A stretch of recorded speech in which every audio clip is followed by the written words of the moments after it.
Well, thank you for joining, everyone.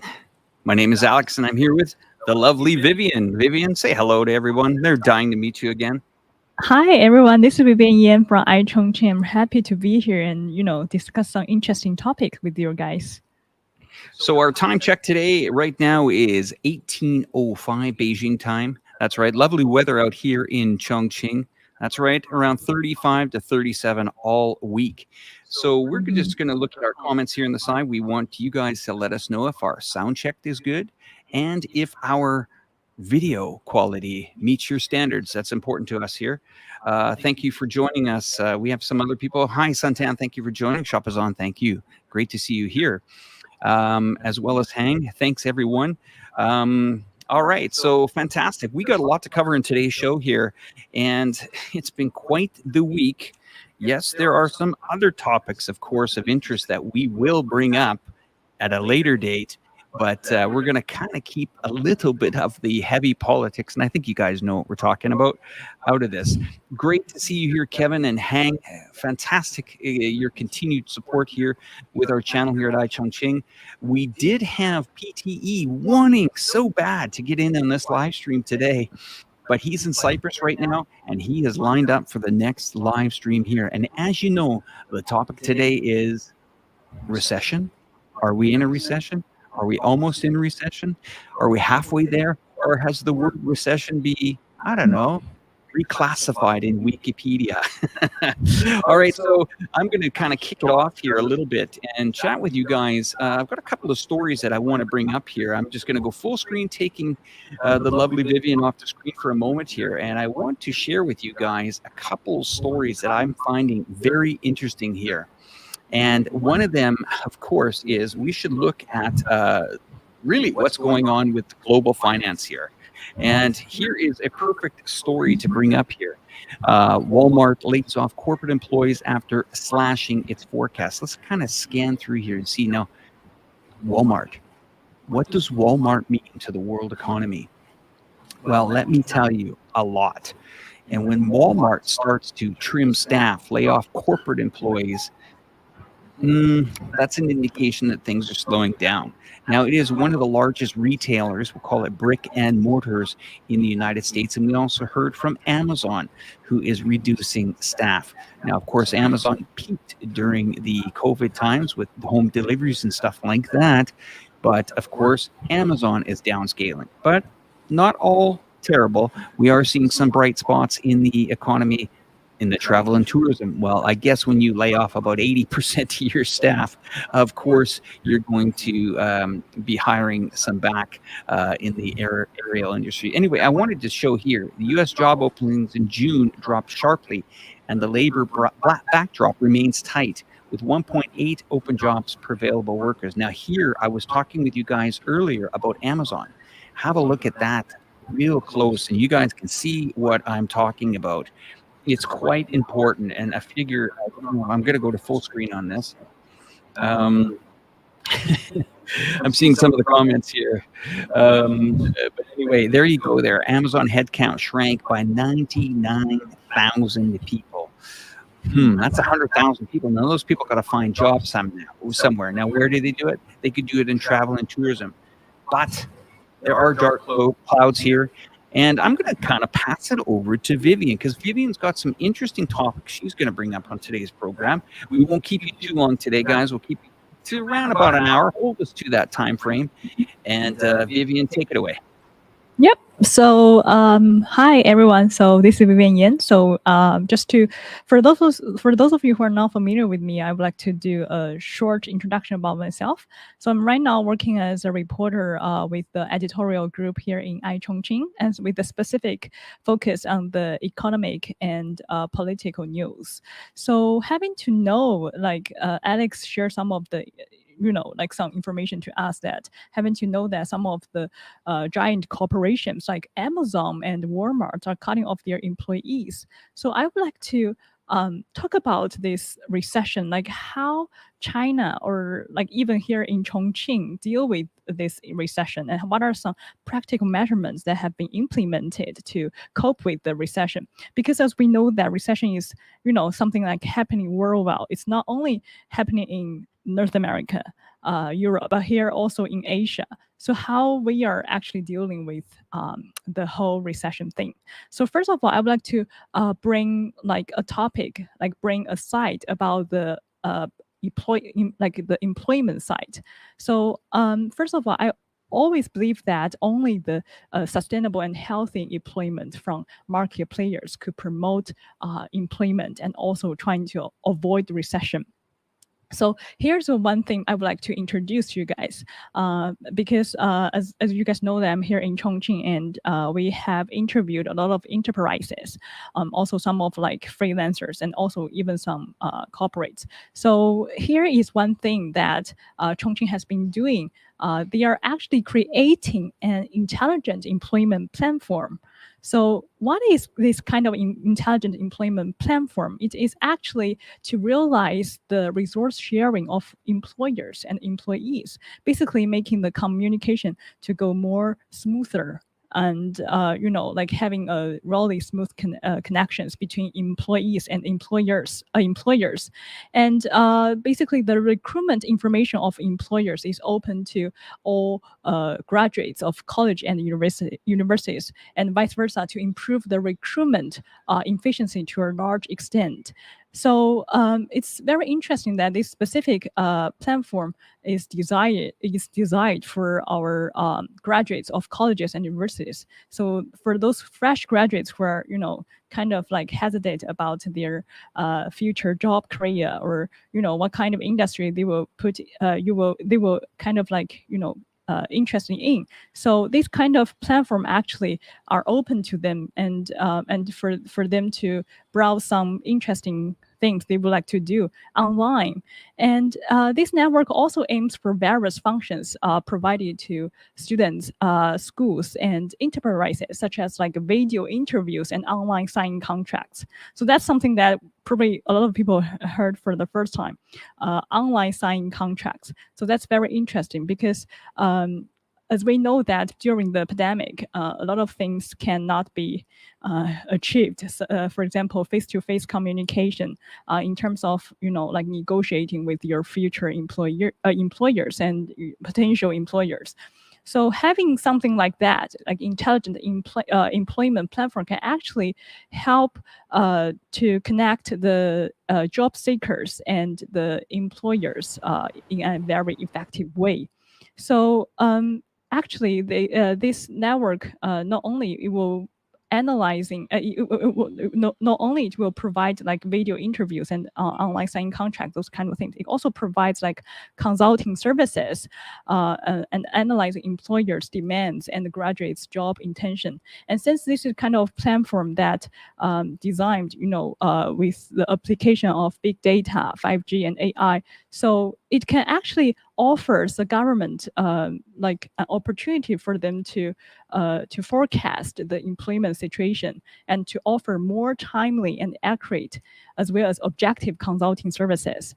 So this is something like I think I just heard for the first time, and I feel like that's something like really realistic, and it's really helpful for the whole job market to grow, and also for the regional collaboration for between the job seeker and also the corporates. So I wonder that actually for Alex, because now Alex is having a lovely job here in iChongqing. I wonder that have you actually looked for any of the jobs in China when you were abroad, or have you interested in like what are some of ways for you to find a job here in China? Well, we in the West, we look at China. We look at the market here in China much different than I think you do. It's a very selected market, and most of the market here was teachers, and that has drastically changed. But it's competitiveness, really. It comes down to salary positions. So I think you're going to see a lot of the high level, whether it's in pharmaceuticals, whether it's in engineering, whether it's in the more higher end, or even banking and financing, especially in Hong Kong and stuff like that. That's where you're going to see people seeking. Now, how they look for jobs in China, most of them are done through headhunters and in companies like that. I think for the person that's looking for common positions, these markets still in the Western markets are still very we'll call fluid for jobs. In my sector, it's a bit specialized because it's quite in demand. And what I mean by that is, if you see media has really changed over the years here, where it's come online. We'll call it new media, and there's still a rush to get, whether it's editors, producers, because new platforms continually open. Now, let me give you an idea what I mean by that. Disney opened up a new platform online. Where are they going to get their content? They're going to create it. Apple's not a studio, or at least wasn't at one time. Now they are.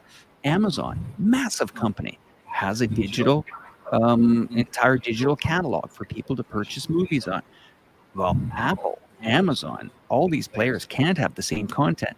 So they continue to go out and produce. So it's great for actors. It's great for content creators. But it puts a real stress on media companies that need individuals for that base. For example, video editors, creators, content creators. And that's why a lot of this online YouTubers, it's an exploding market. But yes, there is a personal investment as well. I mean, most content creators on the YouTube platform are self-financing, like I do my other channel called Reportify Media. Now that we're on the topic of that, I would like to really kind of delve into what we spoke about with the recession. I've got a funny note here, because the last time I checked, Vivian, is a recession is 2 down quarters. Now, have a look at this. This is something I saw on fortune.com. It was released on the 29th of July. Maybe I can go full screen on it. Can I go full screen on it? A little bit bigger. That's good. So the recession debate is so intense that Wikipedia has blocked new users from editing its recession page because people keep changing the definition. Well, isn't that quite interesting? So, well, with everything in life, I guess it's always up for surprises. But anyway, I just want to introduce, before we get in heavier into this topic, recessions, world recessions, whether it's U.S. is in recession or if China is heading for a recession. I just wanted to say a big thank you for our viewers here that are coming live from Facebook and iChongqing's YouTube channel. Thank you very much. And if you're tuning in from our, I believe it's Twitter channel, we greatly appreciate that. And everything else is good. So a tiny bit of echo, perhaps one of you could mute your mics while the other one's talking. No problem. I will make sure that we improve on that. All right. So I appreciate that. So now let's continue to move forward. Vivian, I think you're ready to go, aren't you? Yes. So you actually have talked about like the freelancers, like how people can have a diverse like job positions, because nowadays workers are widely distributed and they are much more flexible and highly mobile in those kind of like new employment forms. So here's a question. How can they protect their rights and interests? So this is something that China has been like put a major focus on since last year, because there are actually relevant guiding opinions were issued by the Ministry of Human Resources and Social Security, which suggesting that to determine labor relations and set out the requirement for standardized employment. So this means that for example, for those people who didn't meet the situation of establishing labor relations, but also the enterprises are like, carry out labor management for workers, it shall guide the enterprise and workers to conclude in a written agreement to determine the rights and obligations of the enterprises and the workers according to the law.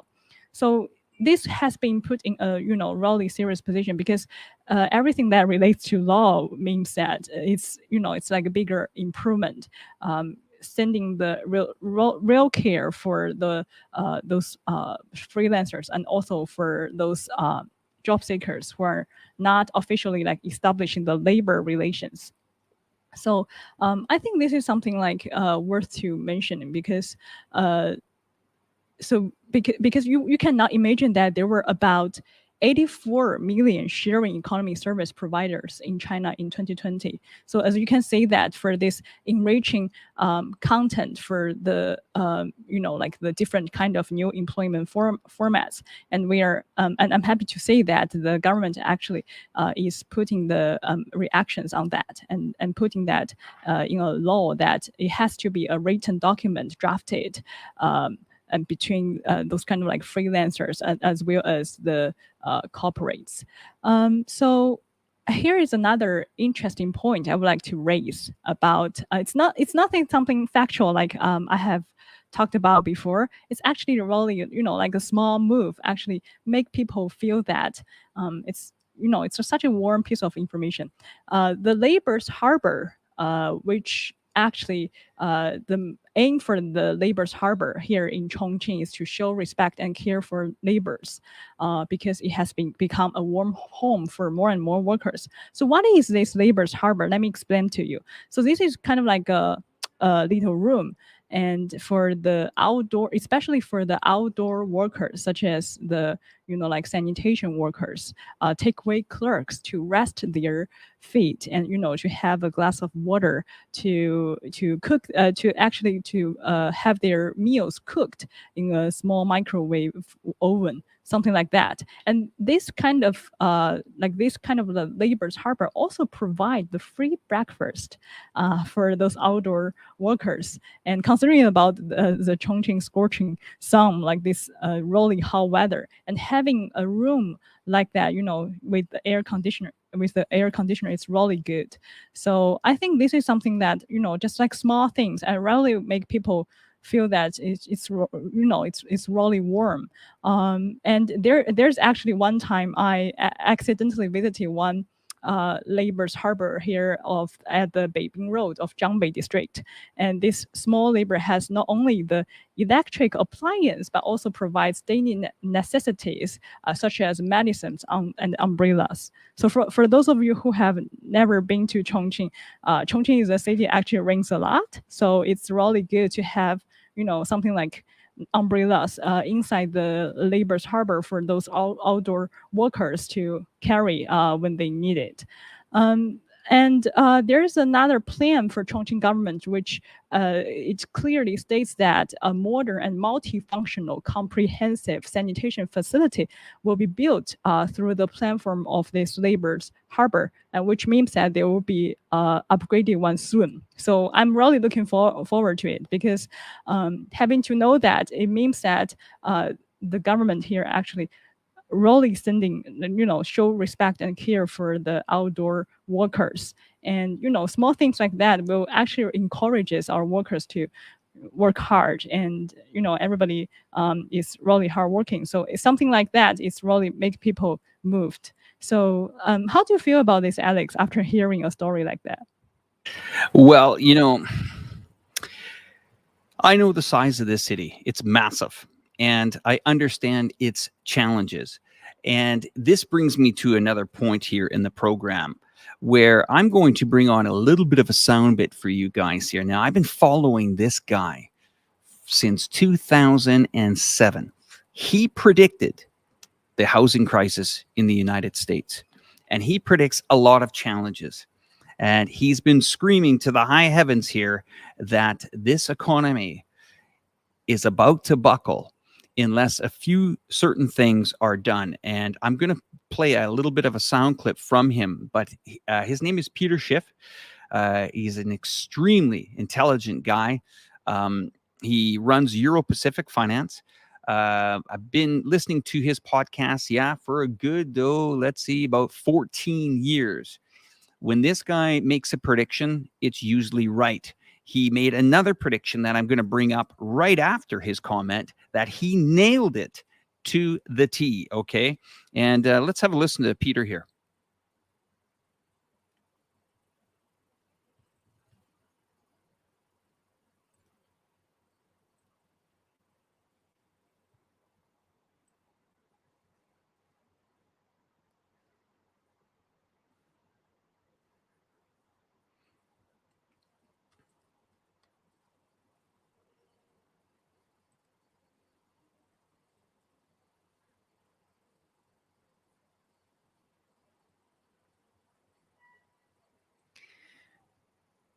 I guess we don't have any sound there from Peter, or do we?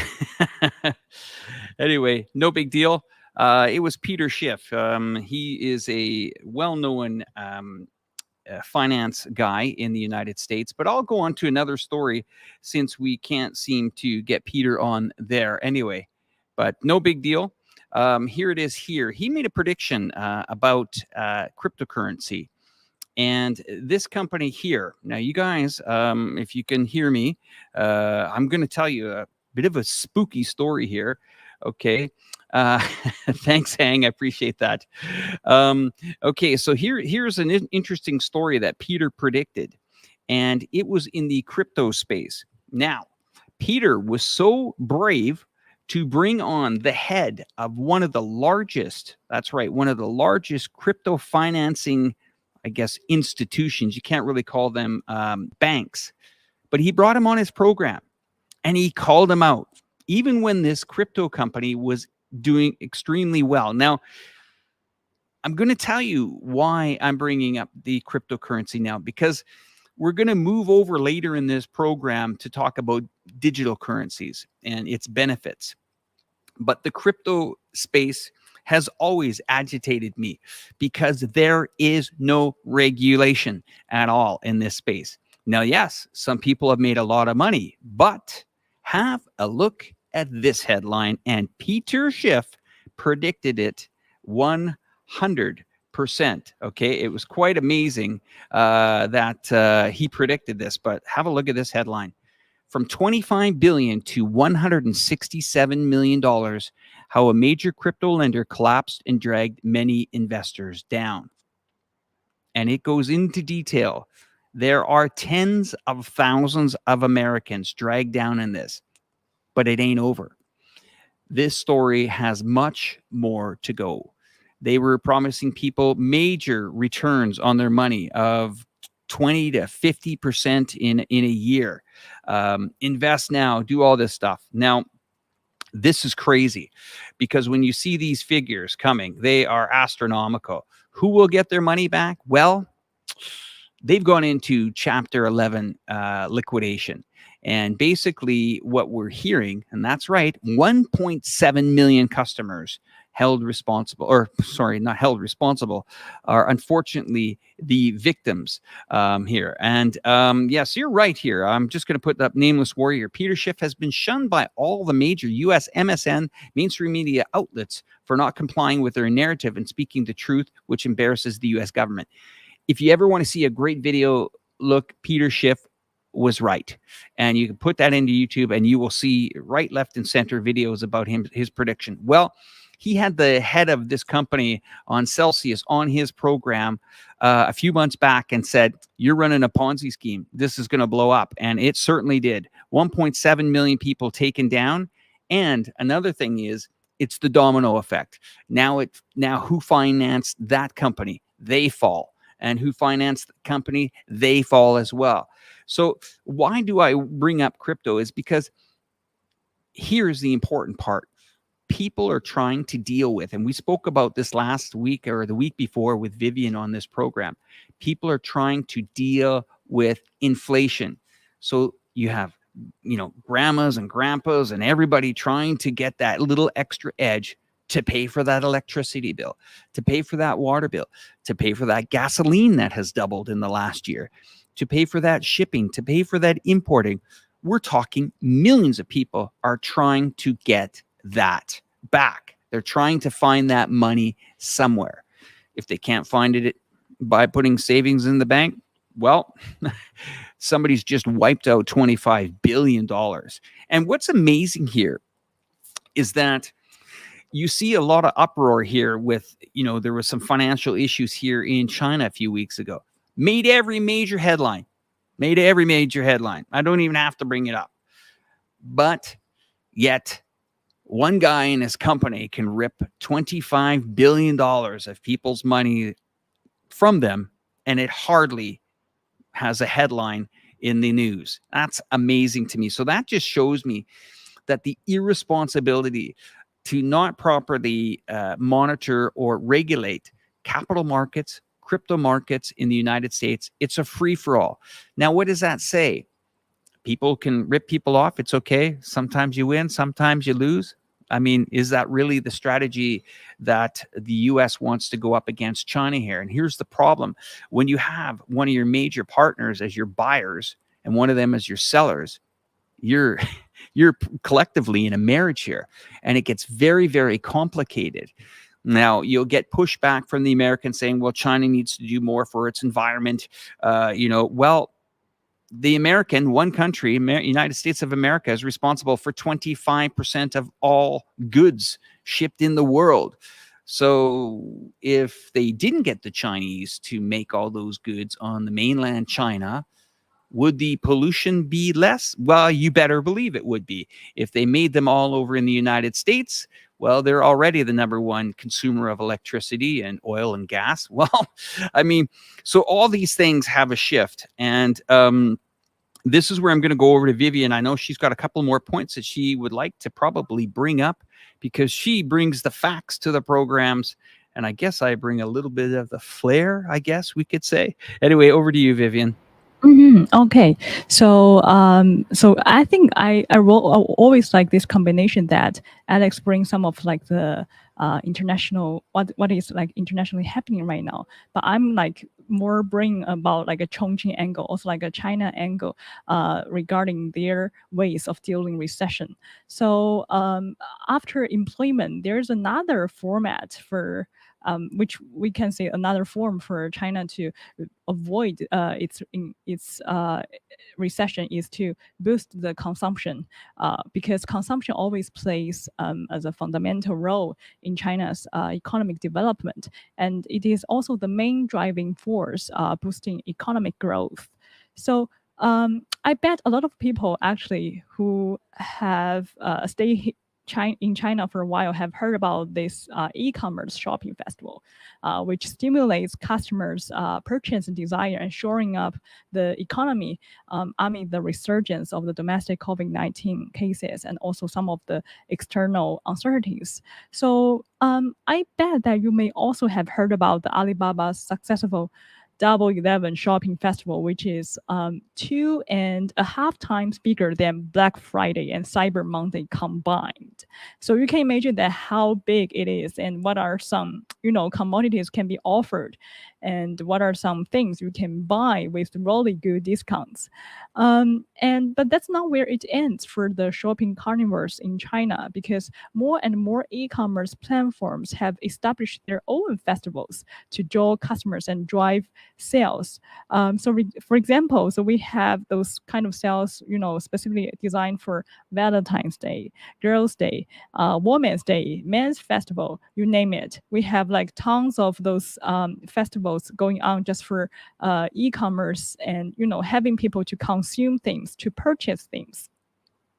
And at this year's June 18 online shopping festival, which a lot of people know as 618, also known as June 18, Alibaba Group has also launched a series of measures such as the financial subsidies, data flow resources, smooth logistics, and upgraded the technology support in order to elevate the operating pressure of merchants. So so there are a lot of things are going on in terms of for encourage people to purchase them and to consume things.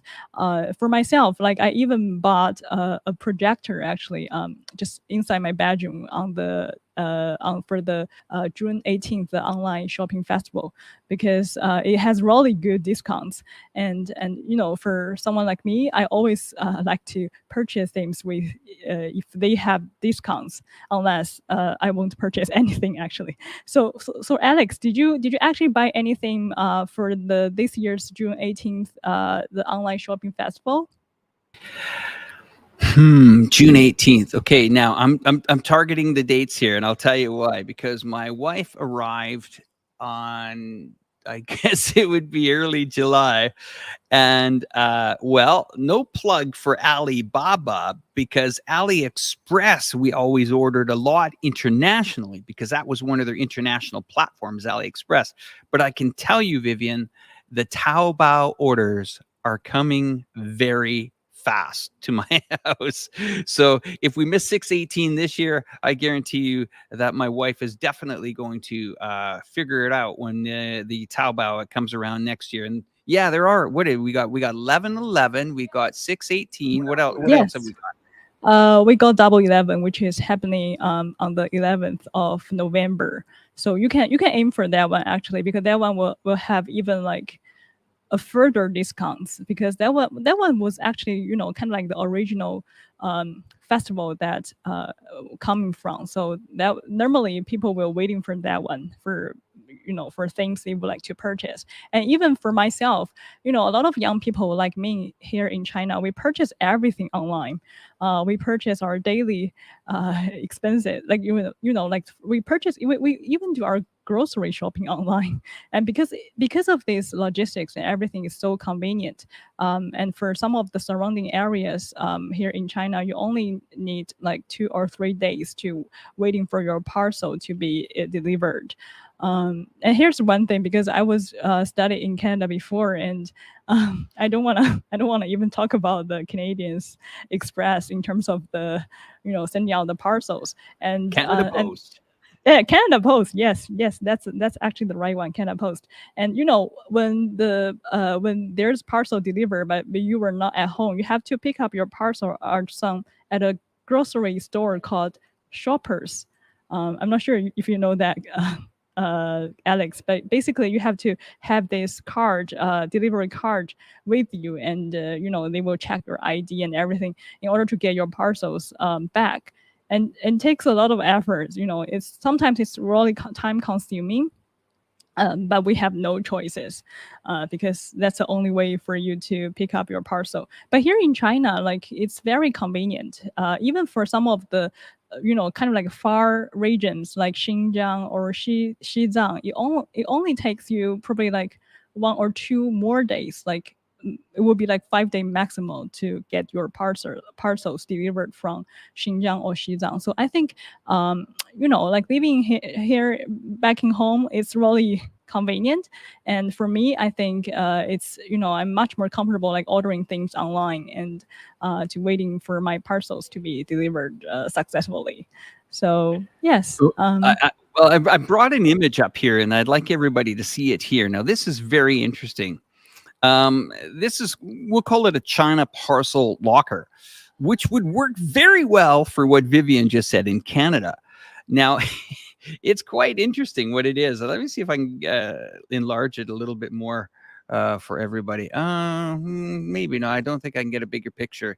But anyway, you guys get the idea of it, right? It's a storage locker, and the interesting thing about it is that the courier will come. If you're not home, of course, most people are working. He will drop it off, and he will key in a number, and that number automatically goes to your phone. So when you get home, you put in code 416213, something like that, and the door pops open. You get your parcel, you shut the door, you go home, no big deal. Now, it's not really a storage unit. You can't leave it there day after day after day. Well, you can, but the system is very smart. It will charge you 1 RMB if you're a day late, or 2 RMB or 3 RMB. And we're talking like anywhere from 25 cents if you've left it there the day, or you went away for the weekend, you forgot all about it. You might have to pay 50 cents to open that electronic door to get that back. But it definitely stops theft. As we know, there's a ton of theft in a lot of these markets, tracking and trace and stuff like that. So it stops theft. It's almost like a real-time tracking system, because that parcel is safe. It's sitting in front of your house. It's inside there. And I mean, they are, massive in China. Now, of course, China led the way on this technology. Many other areas around the world that don't have a postal system per se that wants to support this. Now, let me clarify a little bit to the audience what this really means by having postal systems that can't handle this. Do you honestly think a unionized postal service wants these in operation? No, they don't. And At one time, I did work for Canada Post during the Christmas season to clear out some of the cards for the kids to Santa Claus. But I'll tell you, this gets pushed back by many governments in the Western world because their postal services are not necessarily privatized.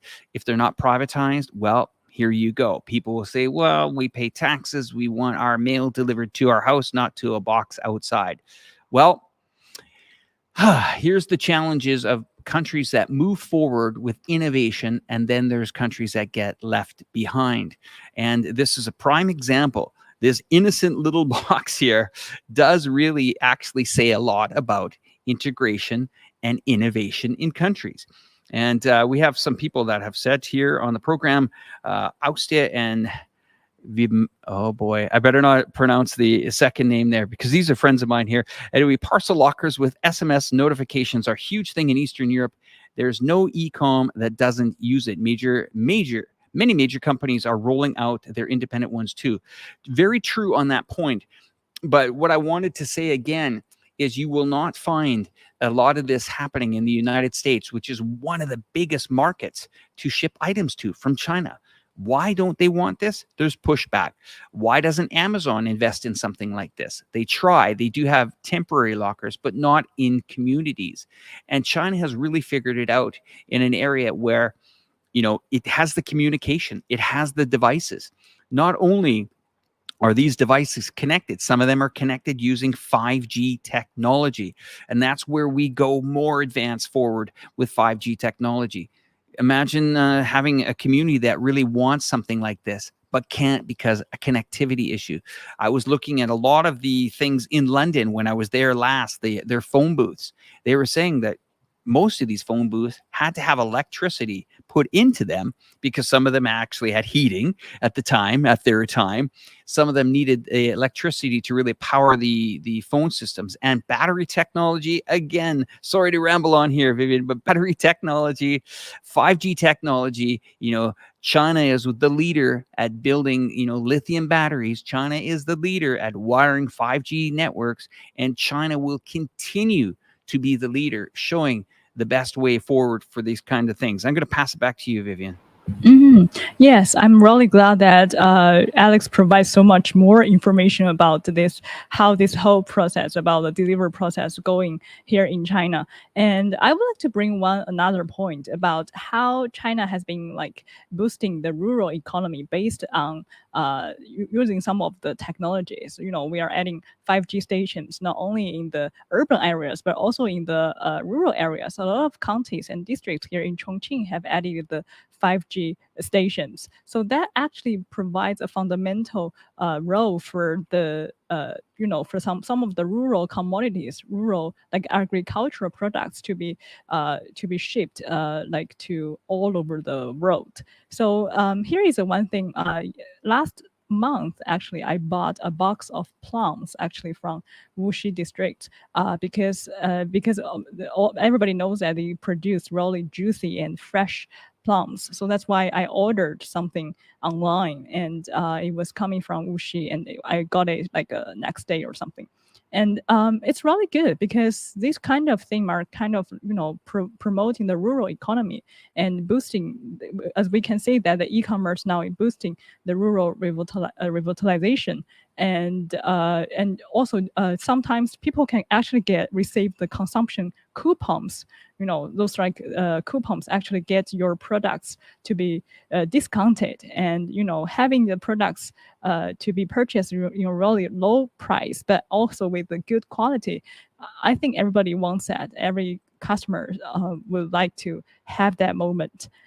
So yes, I think did you actually buy anything before from any district? Because last time I heard you were mentioning about the knives you bought from Datsu, right? Yeah, we did purchase some knives from the Datsu region as well. But as I am finding out, China has an amazing logistical platform. I mean, it's almost, I can't really explain to a person when you order something online, and I'm going to bring this up a little bit on the program, and then I'm going to go back to Vivian here. Imagine ordering clothes. Let's say you were out and you were drinking some wine with your friends. And this is where it's going, okay? And it's already here.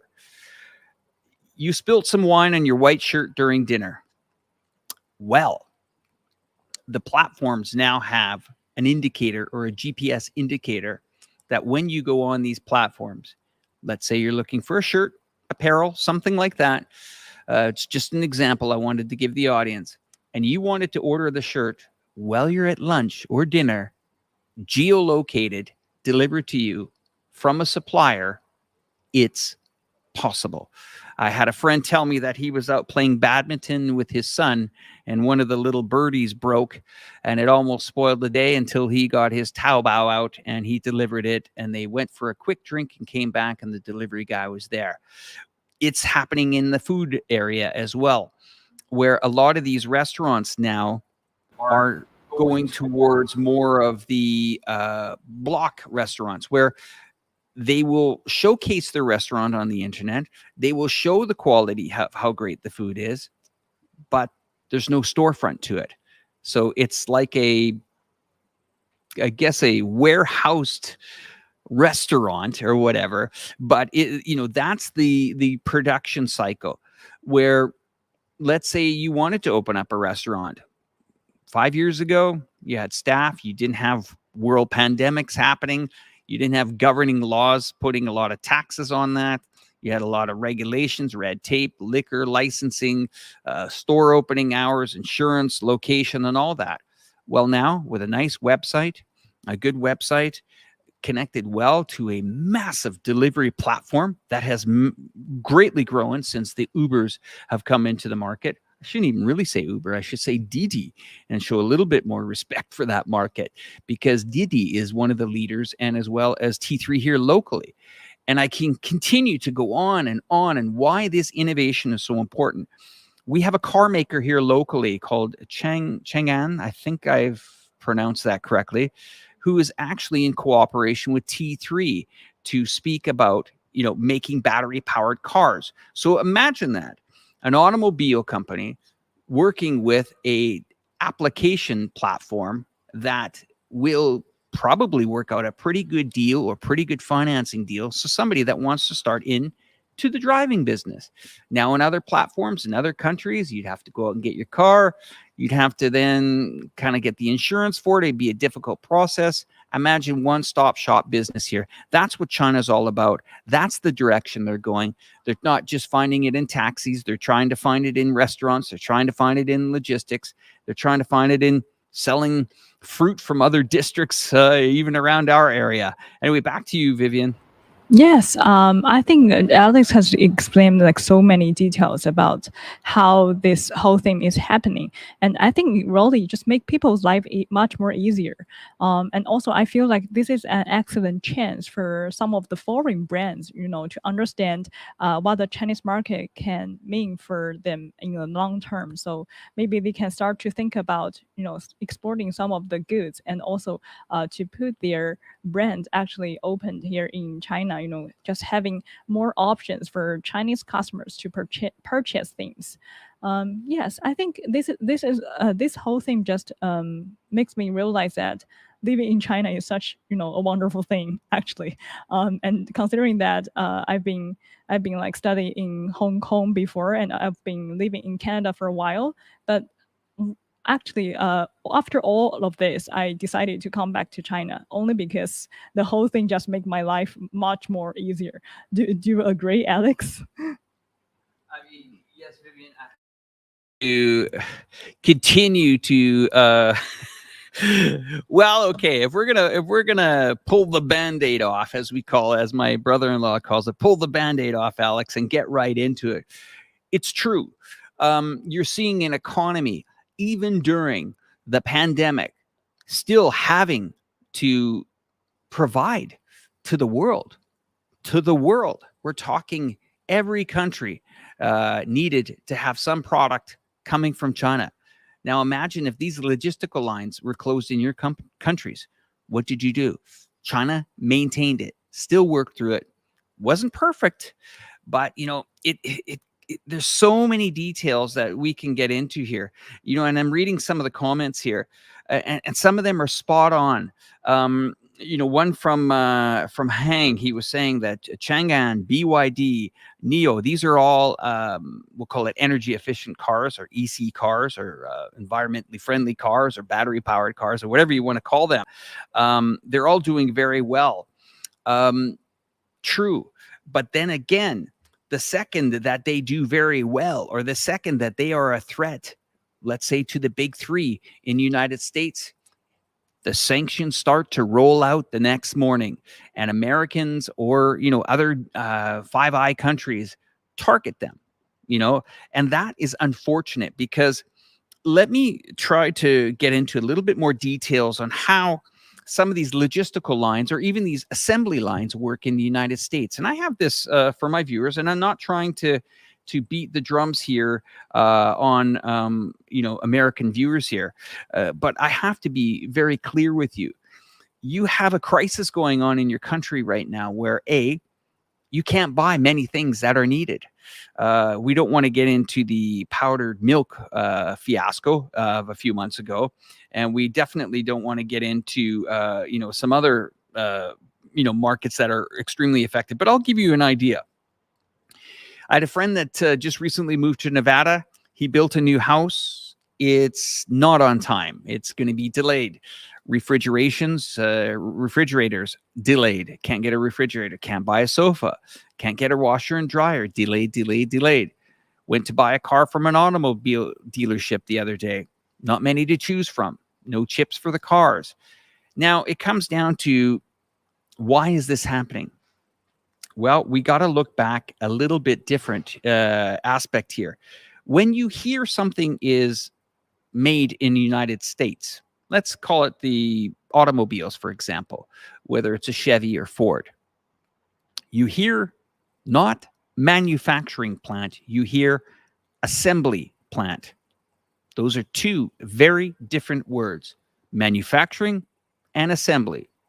Okay, and I've said it on this program before. I call it the Lego production, which means an order comes to China, whether China has its towns that make brake parts and tires and drive shafts for cars. China has its cities that make Foshan, that make furniture for the markets for the world. Now, here's the problem. When trade tariffs come in, logistical lines get affected. Not only that, when other logistical lines get affected, let's say tires or batteries or whatever for these cars, Ford, Chevrolet, General Motors, all these cars, they're ordering from China, and they're putting the cars together at their assembly plants in North America. They're not manufacturing 100% of these cars in America. They need to get parts.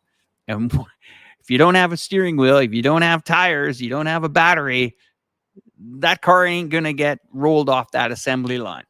And here is the big misunderstanding about the audience, or I shouldn't say the audience, because thank you, you're all very bright people, but I'm just saying that when you see these logistical lines, they're so integrated with China that there's no going back.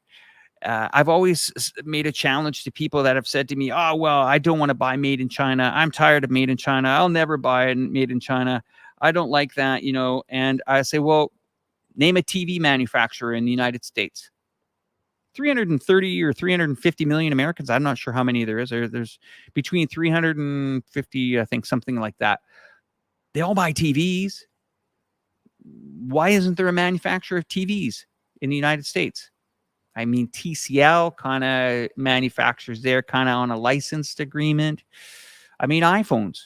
Most of the parts from iPhones are from either Taiwan and China combined together to assemble those parts. They're sent back, and you see the beautiful little packaging that says designed in California, but not manufactured or made in China. And that's that's the interesting thing that I just want to kind of set up, Vivian, for this next part here, is if we're seeing these lines slow down, or these economies slow down in the United States, is China going to be able, are they going to be able, with their economy as hybrid and high octave as it is, are they going to be able to avoid a coming recession? Yes, I feel like the whole world, like different countries, rely on China a lot. As Alex has raised quite a few examples, and which are really realistic. So I just feel like why don't the world actually learn some of the China experiences in dealing with recessions? Because I feel like as I talked about, like some of the how China has been boosting their employment, and what kind of formats they have been dealing with, and also in terms of the consumption, like what are some of the interesting innovative forms to boost the consumption rates. I think all those are really solid examples, maybe the whole world can learn from, and I think China is always like willing to share some of the experiences to the whole world. So yes, I think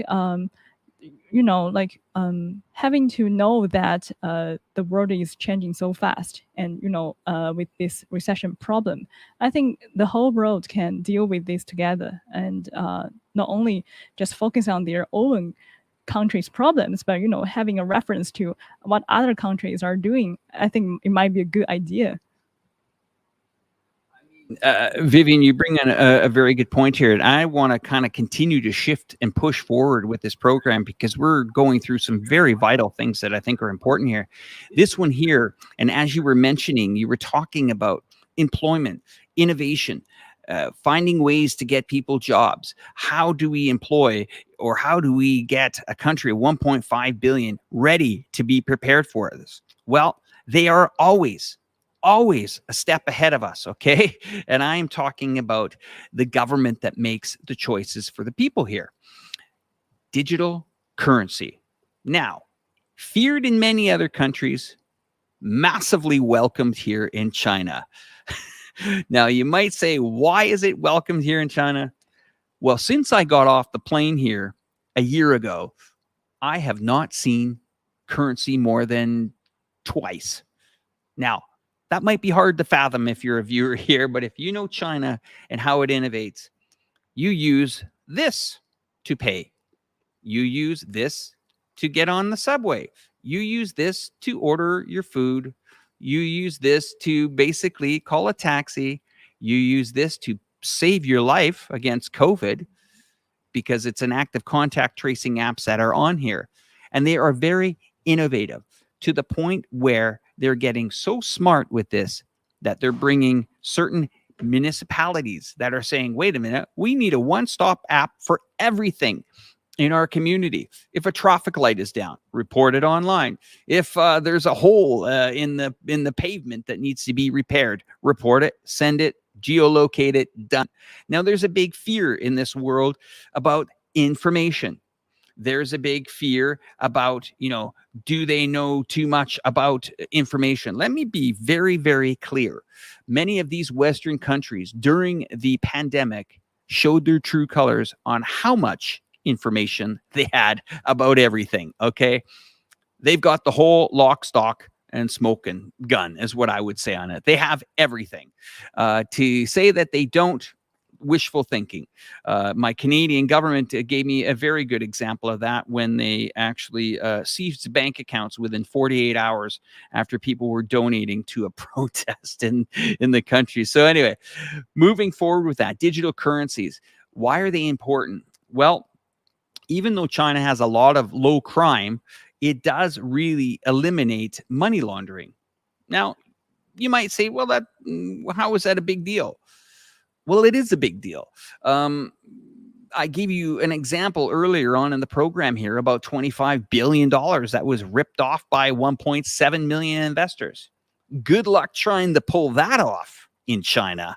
Good luck to you on that with, having a digital currency. And the digital currency is being very welcomed here. And I want to leave this last note to the viewers here. I want you guys to really think about this and how the media in the West has really portrayed China here. We had an interesting And I had to chuckle at this, Vivian. Okay, I really did. When I saw the headlines of, there's a bank run in China, bank run, Yes, of course, there are problems sometimes in economies, whether it's in real estate, whether it's in, I don't know, with developers. I mean, that happens worldwide, okay? Trust me, it does. It happens worldwide. But just to hear the word bank run, let me get that straight. So an economy that has been using digital payments, digital wallets, having money in WeChat Pay, Alipay, your electronic bank, you're telling me that these people, or as the collective West has said, tens of thousands have bank run a bank or many banks in China, and we should prepare for it. A digital economy that doesn't use paper bank notes is having a bank run on cash? Why not just hit your button on your phone and move it from one wallet to another bank, to a friend, to whoever? But bank runs? Nice try, guys. Anyway, I think Vivian's got to say a couple more things, and then we will wrap up the show. But wow, what a pleasure it's been to have you on the program here, Vivian. Yes, thanks, Alex. Actually, I think you raised really some of the good points, and and also as I also feel you that like the phone, I cannot live without my phone now, actually, because I pay so many things on my phone, and just. I feel like it's just like all things make people's life much more easier, and having some of the Western media shaped in China in a really biased way. I would just think that just let's wait till the whole world will be opening up without after the whole pandemic thing down. I think China will be really welcoming to the whole world, and inviting tourists to come here and to really experience that yourself. And then you will understand how this actually can impact on your life, and about this technology thing can really change your life in a much more easier way. So I think that's all for me, and thanks, Alex, again for inviting me join this live stream session. And I'm always happy to bring some of the insights and factual information, and also bring up this kind of like Chongqing and China angle to our audience. Well, greatly appreciated, Vivian. Thank you. So to our viewers here of the program, I just want to say a big thank you for everybody that has joined the program today from all around the world. And of course, our supporters here like Kevin and Hang, and Captain Canuck has just come in here. But thank you for joining the program. We were broadcasting here in our lovely studio, in the iChongqing studio here in, yes, you heard it, Chongqing, one of the largest cities on the planet with over 32 million people in its districts. And I just want to say, get ready for next week. We got a lot more coming up on some of the programs here. Some of it's going to get very, very political, and we will be inviting guests, other channels that you have heard of. They will be part of it. And in the future, we got a little bit of a surprise. There's going to be some big names, big YouTubers coming into our studios here to do some live streams with yours truly. And I think if you remember me from a few years back, you'll know exactly what show that is. Anyway, from all of us here at iChongqing, at the headquarters here in Chongqing, China, we want to wish you a very safe, happy, and healthy day from all of us here. Take care. Thanks for watching.